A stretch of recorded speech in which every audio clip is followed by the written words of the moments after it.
Hey guys, I'm Jess and you're watching Keto Rewind. Welcome back to my channel.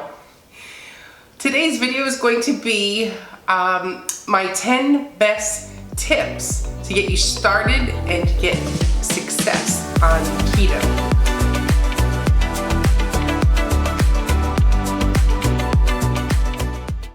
I've been doing this almost an entire month now, and I've been practicing these 10 things daily because it makes a big difference on whether you're gonna succeed or not on the keto diet. If you're just joining, click that subscribe button. I am on a mission to lose 140 pounds. I have 117 left to go. Stay tuned for my weekly and monthly updates of my weigh-ins, so you can see my journey from being morbidly obese to being a healthy weight using keto and intermittent fasting. Okay, let's get started. So first off, these aren't in any particular order. I just threw down 10 notes. And the first one would be prepare. Be prepared and plan. The biggest reason why you want to be prepared and you want to plan is because the easiest way to cheat on keto is being caught off guard, unprepared. It's a little harder to find keto options at fast food restaurants. It's possible, but it's a little harder when you don't plan. Sometimes they don't really have great options for you. So become a meal planner. That will also save you money on your grocery bill. Our grocery bill was out of control. All the extras. You cut out those middle aisles of the grocery market. You don't even go down those aisles anymore. You just stick to the outside edges. You know, the meats, the delis, the produce. That's it. It's unless I'm going to get oil or my grocery stores carry my Swerve sugar. It's erythritol.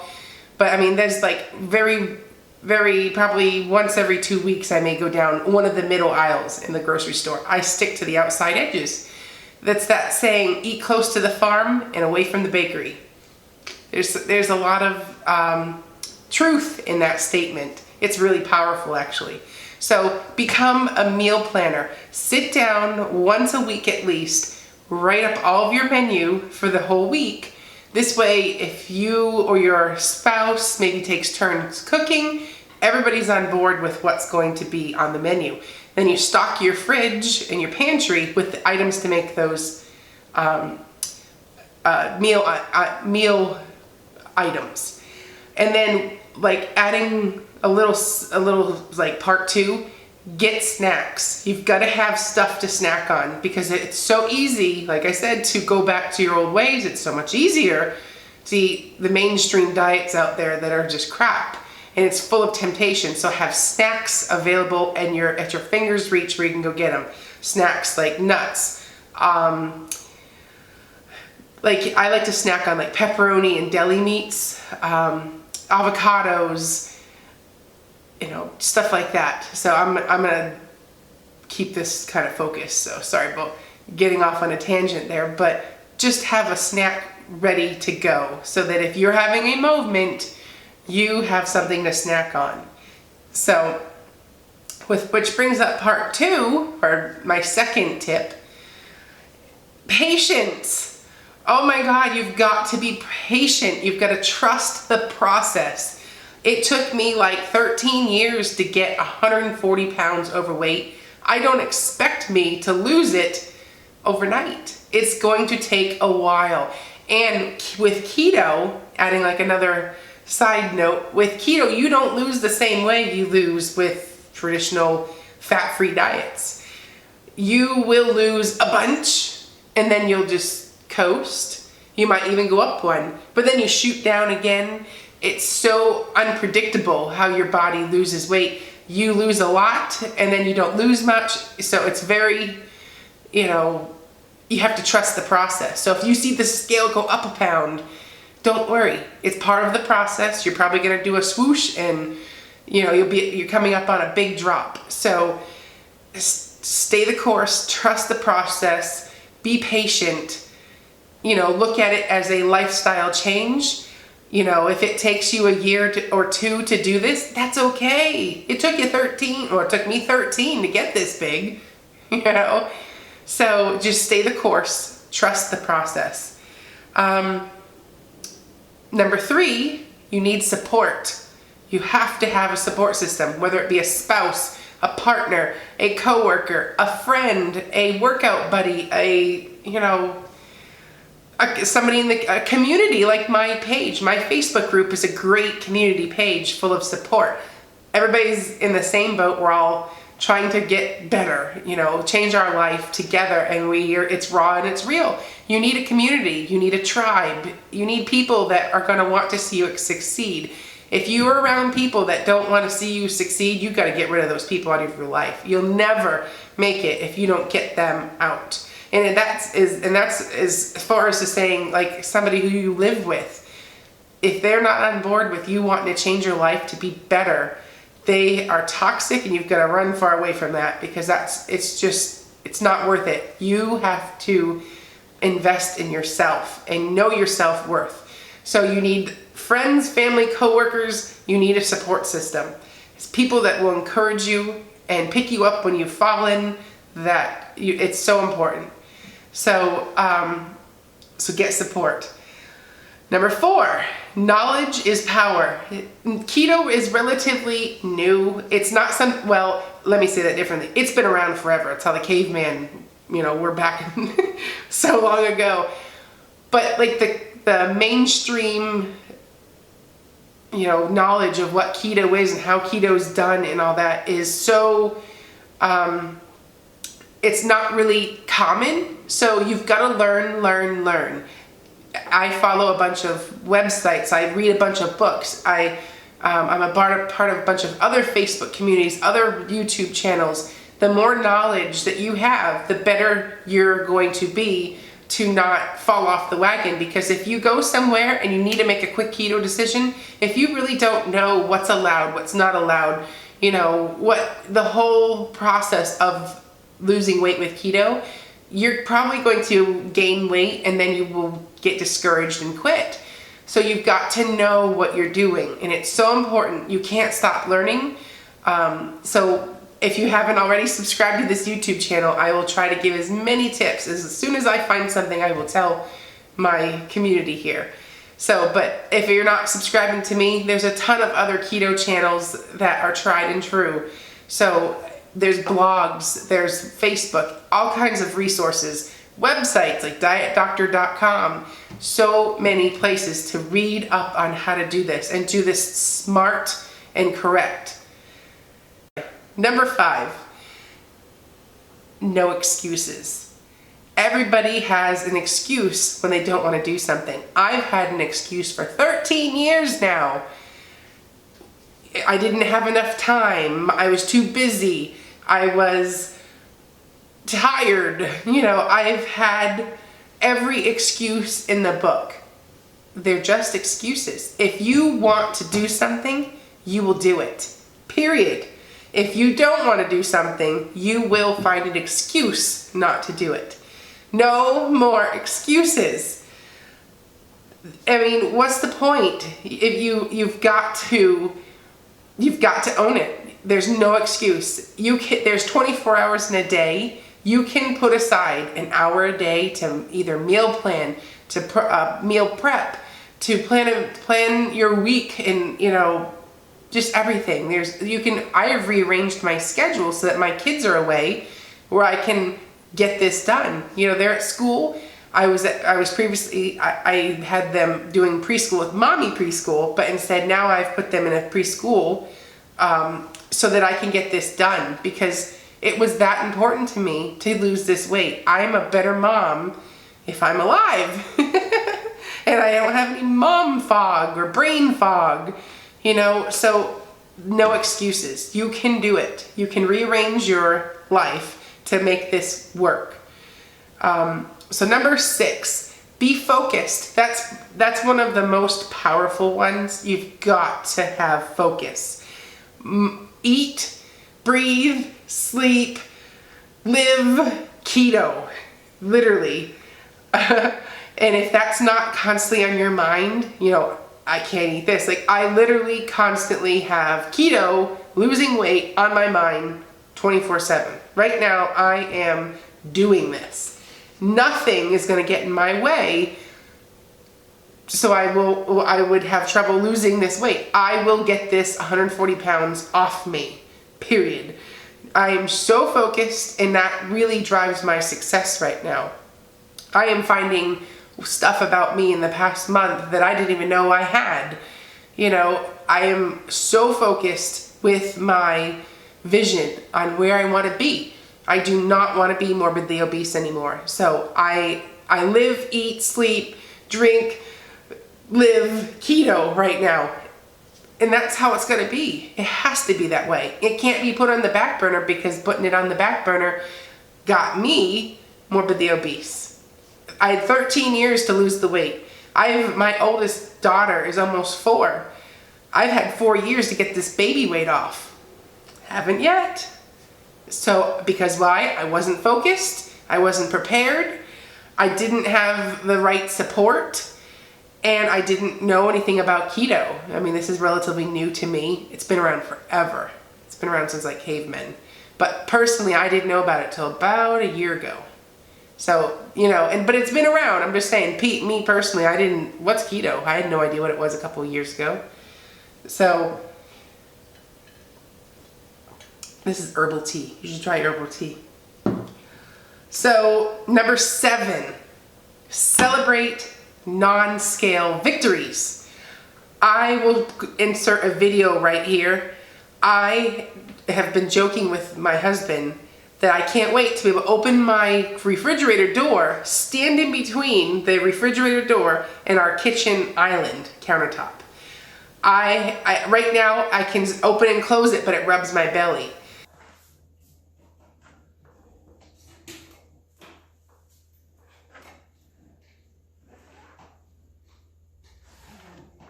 So we've been joking about how long is it going to take until I can open and close that door and stand there and not rub my belly. So it's just it's going to be a non-scale victory, but the day that I open the door and then nothing's rubbing, I swear I'm going to run around the house screaming happy. But that's a non-scale victory.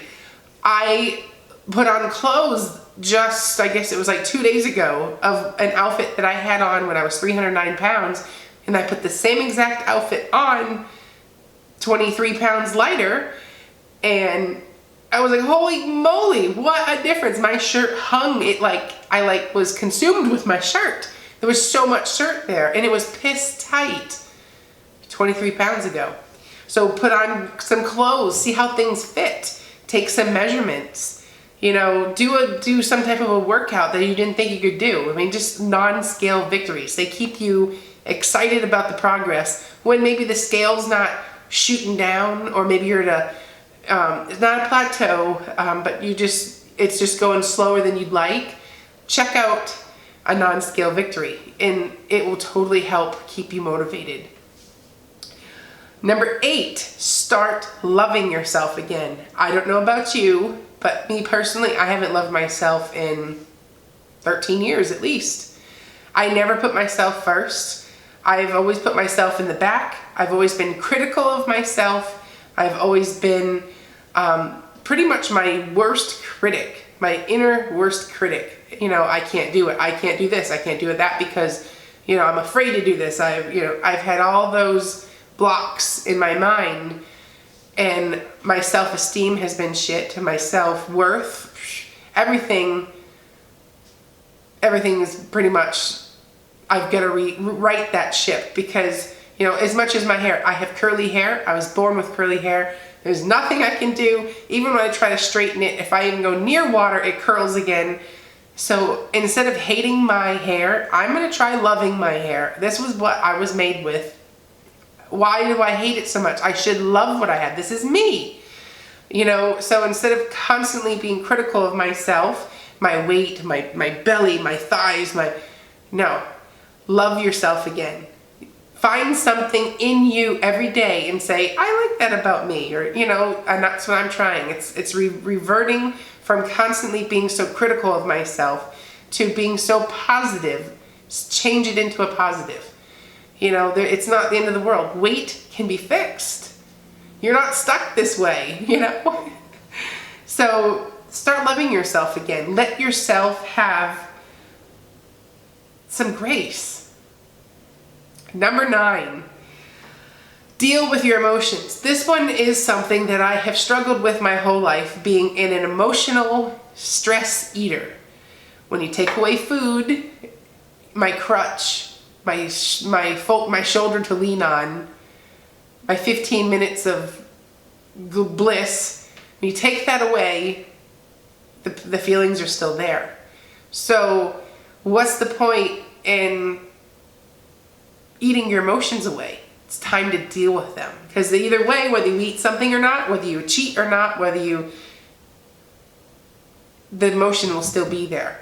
So find a way to deal with it. I have had a couple ugly cries. I am not a crier. I do not cry.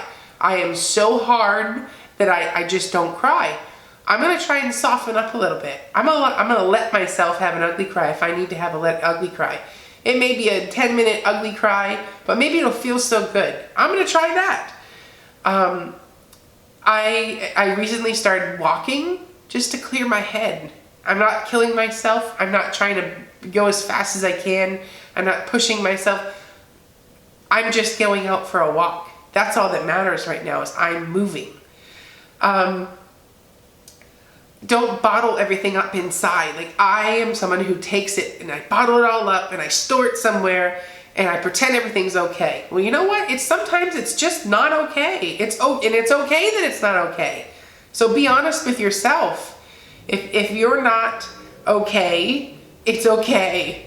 Get help, find your support, go for exercise, meditate, get a shrink, find a way to help yourself.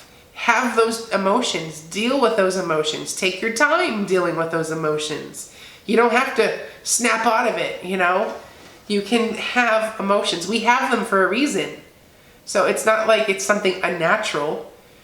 So you've got to embrace those emotions now. Don't eat them. That's so hard because I've eaten my emotions for my whole life. So I'm not going to eat my emotions anymore. I'm going to deal with them. So, and then the last one, this is one that, it's so true. Stop listening to everybody else's opinion on how you should lose weight. You're in charge. You decide how or what's best or the method to lose the weight. Stop listening to everybody else's opinion. There's a lot of people that don't like keto. So, and this is something that it works for me the best out of anything I've ever done. I found keto to be how I'm going to do this. It's going to, but there's a lot of people that don't like keto, and I get it all the time. Oh, how are you going to live like that? How are you going to stay on it? How are you going to maintain that? Well, eating carbs my whole life got me 140 pounds overweight. That wasn't working either. So don't judge. You need to make your decision for yourself. Stop letting them influence you. And if you're going to do keto, fully commit to keto. You can't eat keto and then revert to your old ways. Sorry, I'm still sick. You can't eat keto and expect to just be solved or be, when you get to your goal weight, that's it. There's going to be, whether you chose keto or whether you chose calorie restriction, a fat-free diet, Weight Watchers, whatever. There's so many diets out there. It doesn't matter which one you pick, you still have to maintain it. Sorry. So it doesn't matter. It doesn't matter which method you take to lose your weight, you still have to maintain it. So just because you can't go back to eating like crap doesn't mean keto doesn't work and it can't be a lifestyle. So stop letting everybody else affect your desire to help yourself. It's totally okay to do this. And I'm proven success right now. I mean, what am I on day 23? No, day 25? Day 25 and I've lost 23 pounds or something like that. I haven't weighed myself this week, so it's probably more than that. But I'm literally blasting this weight off my body. And I'm using keto and intermittent fasting. So don't let somebody else say it doesn't work. Do your own research. Be you. Be strong, and you can do this. So I hope you enjoyed my top 10 tips to lose weight on keto. If you have any questions, maybe you have something you want to add, something that you have found out to work amazing. Comment below so we can help everybody. And if you haven't already, please subscribe to my YouTube channel.